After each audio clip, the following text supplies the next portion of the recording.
नमस्कार किसान साथियों, आज हम एक ऐसे प्राकृतिक फार्म पर हैं जो एक जंगल की तरफ पे बनाया गया है और यहाँ पर काफी कुछ हमें यूनिक देखने को मिला है। तो आज के इस वीडियो में आपको प्राकृतिक खेती का, नेचुरल खेती का क्या सिद्धांत होना चाहिए, किस पैटर्न पे हमें फार्म तैयार करना चाहिए, वह देखने को मिलेगा। और यह फार्म है राजकोट में। तो किसान साथियों, आप वीडियो में अंत तक बने रहें, वीडियो को पूरा देखें और अभी तक आपने चैनल को सब्सक्राइब नहीं किया है तो चैनल सब्सक्राइब कर घंटी वाले आइकन को जरूर दबाएं, जिससे कि आने वाले वीडियो का नोटिफिकेशन आपको मिले और आप उसका लाभ ले सकें। मैं हूं निखिल रजक और स्वागत करता हूं आपका आपके पसंदीदा और विश्वसनीय यूट्यूब चैनल खेत किसान और गाँव में। किसान साथियों, मेरे पीछे आप यहाँ पर देख पा रहे होंगे, यह पूरा प्राकृतिक तरीके से तैयार किया गया ऑर्गेनिक फार्म है। यहाँ पर बागवानी की गई है, सीजनल क्रॉप भी लगाई गई हैं, जैसे कि चने की फसल है और भी क्रॉप हैं जो हम आपको दिखाने की कोशिश करेंगे। वेजिटेबल्स है और बागवानी में बहुत से पेड़ पौधे यहाँ पर लगाए गए हैं। तो हम जिनका फार्म है उनसे हम मिलाते हैं सबसे पहले, उसके बाद में हम बताएंगे कि किस तरीके से उनने इसको सेटअप किया। और तो किसान साथियों, हम जिनके फार्म पर हैं उन भाई साहब से मिलाते हैं। तो सबसे पहले तो स्वागत है आपका हमारे चैनल पर। हमारे किसान भाइयों को आप थोड़ा सा इंट्रोडक्शन दें। हाँ, मेरा नाम है जय सिंह जी, रणजीत सिंह जी पटियार। मेरा फार्म है ऑर्गेनिक, वो पड़दरी तालुका, डिस्ट्रिक्ट राजकोट, और गांव है बागी। फार्म का नाम क्या रखा है? फार्म का नाम गुरु छाया फार्म हाउस है। आपने गुरु छाया फार्म नाम रखा है, इसका रीजन क्या है? हमारे गुरु ने बोला था कि आप जो भी कार्य करो वो ऐसा करो कि प्रकृति के साथ मिलके करो, और जो प्रकृति के साथ मिलोगे आप तो आपका स्वास्थ्य भी अच्छा रहेगा, वो जो अनाज पकेंगे वो भी अच्छा रहेगा, और लोगों को आपकी कार्य से संदेश मिलेगा कि जो भी प्राकृतिक है वही कुदरत है और कुदरत ही प्राकृतिक है। इसलिए हमने गुरु छाया फार्म हाउस, गुरु के आदेश के मुताबिक गुरु छाया फार्म हाउस नाम रखा है। इस फार्म को आपने कब से स्टार्ट किया? अभी इस फार्म को हमने 17 साल हो गए हैं। 17 साल से हम गौ आधारित ये फार्म को डेवलप किया है। यहाँ हम कुछ रासायनिक खातर नहीं लाते हैं और रासायनिक दवा भी नहीं लाते हैं। तो जो भी है फसल वो अपने नेचुरल गौ आधारित जो भी है, जीवामृत है और वो जो पौधे हैं इधर के, उसको लाके हम उसको बूंद के उसका छिड़काव करते हैं। उसमें आकड़ा आता है, धतूरा आता है, लिमड़ा आता है, और ये जमरुखी का पत्ता आता है, सीताफल का पत्ता आता है। उसको गूंद के हम उसके कीट नियंत्रण के लिए उसका उपयोग करते हैं। और हमारे किसान भाइयों को आप बताएं कि जैसे कि प्राकृतिक खेती की बात होती है तो उसमें मेन पॉइंट क्या होना चाहिए, मतलब कि शुरुआत किस तरीके से होनी चाहिए? प्राकृतिक खेती में पहले तो क्या है कि उसकी जानकारी लेनी चाहिए। खेत, किसान और गांव, जो आप कार्य कर रहे हैं निखिल जी, वो बहुत बढ़िया अच्छा काम कर रहे हैं कि आपकी वजह से ये पूरे किसान को कैसे प्राकृतिक खेती करना चाहिए उसकी पहचान मिलती है और उसकी जानकारी मिलती है। तो ऐसे आपके जैसे लोग जो ऑर्गेनिक खेती और प्राकृतिक खेती करते हैं उसके साथ मिलके और उसके साथ बात करके जो भी जानकारी प्राकृतिक खेती की है वो लेके सभी प्राकृतिक किसान खेती करे, ऐसा आप आइडिया देते हैं, वो अच्छी बात है। तो बापूजी, मैं आपसे पूछूंगा कि जैसे कि हमने अभी आपका फार्म विजिट किया, पूरा देखा, तो सबसे पहले तो आपने फ्रंट पे गौशाला रखा। तो फ्रंट पे गौशाला रखने का रीजन क्या है? हमारे किसान भाइयों को बताइए कि एक्चुअल में गाय का जो पालन है, तो गाय हमारे फार्म पे कहाँ रहना चाहिए, या हमारा जो हाउस है, कई लोग घर पे गाय रखते हैं, तो उनकी व्यवस्था कैसी होनी चाहिए? ऐसी बात है कि हमारे कृष्ण भगवान भी गायों को चराते थे, तो हमको उससे प्रेरणा लेना चाहिए कि हमारे जो आदि देव है, भगवान है, जिसको हम मानते हैं, वो भी गौ को चराते थे।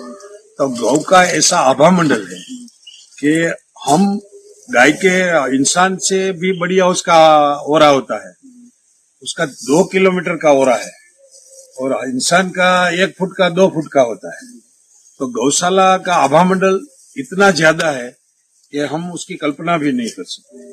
और हमारे जो सनातन धर्म है उसमें गौ में 33 करोड़ देवता का वास है, ऐसा बोला है। तो गौ है वो जो प्राकृतिक सब खाती है, उसमें से गोबर बनता है, और गोबर में से जो भी न्यूट्रिशन चाहिए जमीन के लिए, प्राकृतिक खेती के लिए, वो मिल जाता है। और उसका गौमूत्र का भी उपयोग कीटनाशक में होता है। और गौ तो रखनी चाहिए, तो ही हम प्राकृतिक खेती कर सकते हैं, वरना प्राकृतिक खेती नहीं हो सकती। कल्पना भी नहीं की प्राकृतिक खेती की। उसके बाद हम आपका जो मंदिर देखा, वहाँ पर जो हवन का जो वो देखा है, तो उसका क्या रीजन है कि वो आप इसके मतलब हवन का क्या प्रक्रिया? अब मनुष्य का शरीर है वो 5 तत्वों से बना हुआ है, जल, वायु, आकाश और पृथ्वी और अग्नि। तो जो यज्ञ हम करते हैं तो उसमें प्रकृति को वो आभा मंडल शुद्ध करती है।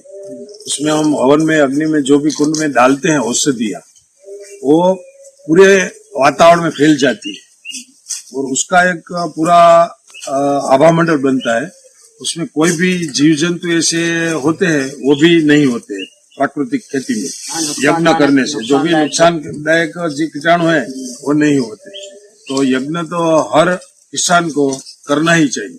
मतलब प्राकृतिक खेती करें या फिर आप रासायनिक खेती करें, यदि आप यज्ञ का जो स्थल है वो अपने खेत में रखते हैं और यज्ञ करते हैं समय समय पर, तो भी आपकी जो समस्याएं हैं वो कम हो सकती हैं। बिल्कुल कम हो सकती। इसके बाद हमने देखा अभी यहाँ के फार्म में, बापूजी के जो फार्म है, वो जगह जगह पर इन्होंने एक मिट्टी का वो दीपक कटोरा लिया है, उसमें दाने डाले हैं, कहीं दाल रखा है, कहीं कुछ रखा है। ये किस लिए किया है आपने? हम प्राकृतिक खेती में, प्रकृति क्या होती है कि सब जीव का कल्याण है।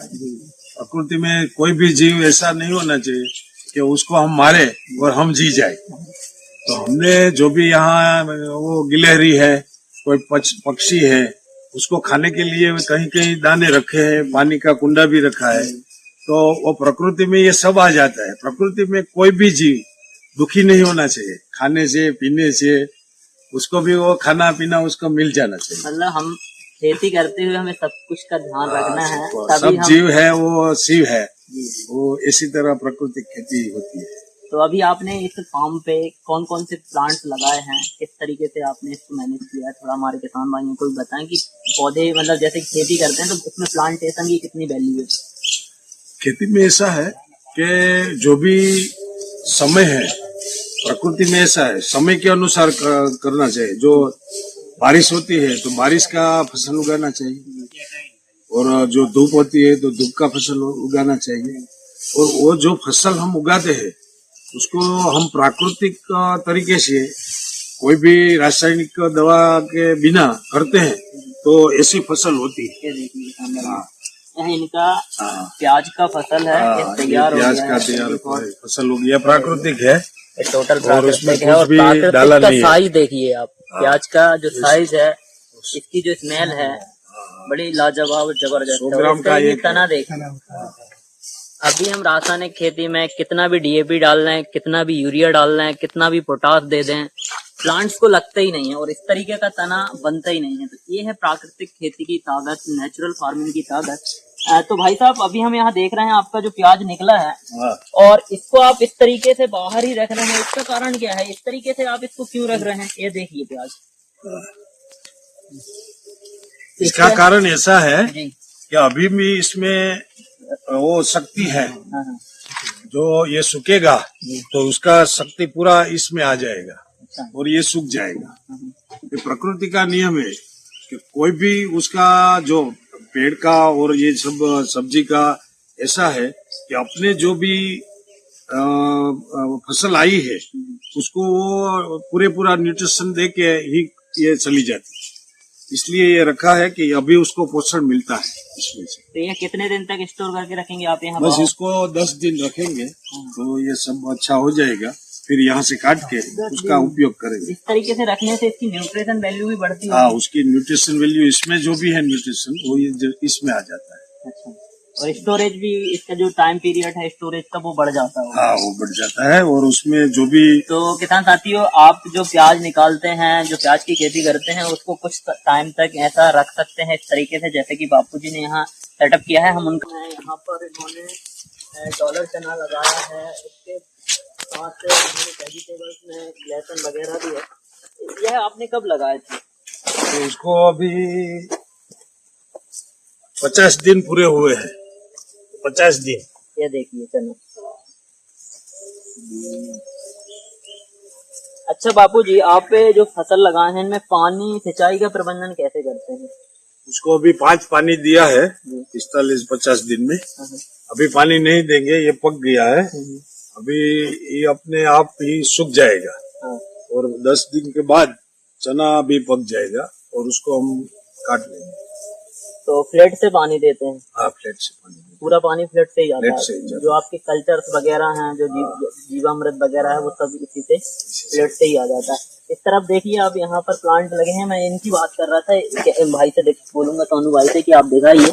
इस तरीके का इन्होंने सेटअप किया है कि खेत के चारों तरफ कॉर्नर में ऐसे जो कटोरा में दाने रखे हुए हैं पशु पक्षियों के लिए, ताकि वो आए और वो अपना जीवन यापन के लिए फल फ्रूट भी लगाए हैं। बहुत अच्छी तरीके से इस फार्म को मैनेज किया गया है। यदि हमें प्राकृतिक खेती करना है, जैविक खेती में सफल होना है, डेवलप करना पड़ेगा, जिससे कि हमारी जो खेती की जो लागत है वो कम हो, बायोडाइवर्सिटी हमारी अच्छी हो।